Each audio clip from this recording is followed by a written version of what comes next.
एक बार की बात है, एक घने जंगल में बब्बर नाम का शेर रहता था।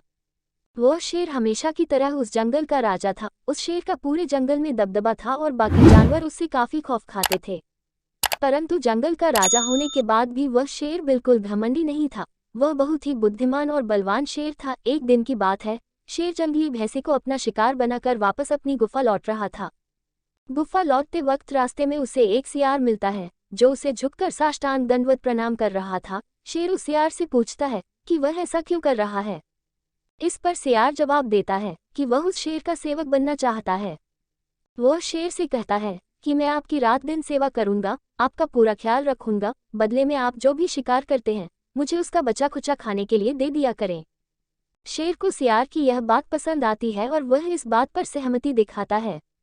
अब हर दिन सियार शेर की सेवा करता था और बदले में शेर उसे अपने शिकार में हिस्सा दे देता था।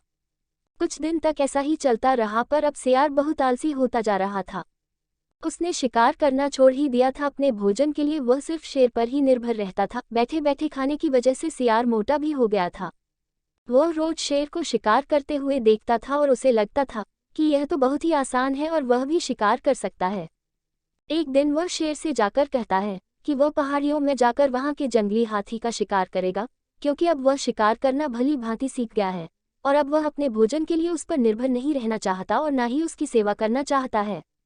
शेर ने हमेशा सियार को अपने मित्र जैसा देखा था और इसीलिए वह उसे सलाह देता है कि उसने इतने दिनों से कभी शिकार नहीं किया और इसलिए उसके शिकार करने की आदत छूट गई है, तो उसे जंगली हाथियों का शिकार करने का जोखिम नहीं उठाना चाहिए। शेर यह सब सियार के भले के लिए कह रहा था, परंतु सियार तो बहुत ही घमंडी था। उसने उस शेर की एक ना सुनी और शिकार करने को चला गया। पहाड़ में जाकर उसे हाथियों का एक झुंड मिला। बिल्कुल शेर की ही तरह वह कूदकर हाथी के ऊपर जाने की कोशिश करता है, पर उसका अंदाजा गलत हो जाता है और वह हाथी के पैर के पास जा गिरता है।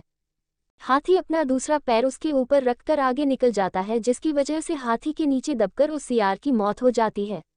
शेर दूर से ये सब कुछ देख रहा होता है और वह कहता है कि एक घमंडी इंसान ही ऐसी मूर्खता वाला काम कर सकता है। इस कहानी से हमें ये सीख मिलती है कि कभी भी अभ्यास किए बिना कोई काम ना करें। आप कोई भी काम अच्छे से तभी कर पाएंगे जब आप उस काम को सीखने के लिए मेहनत करेंगे।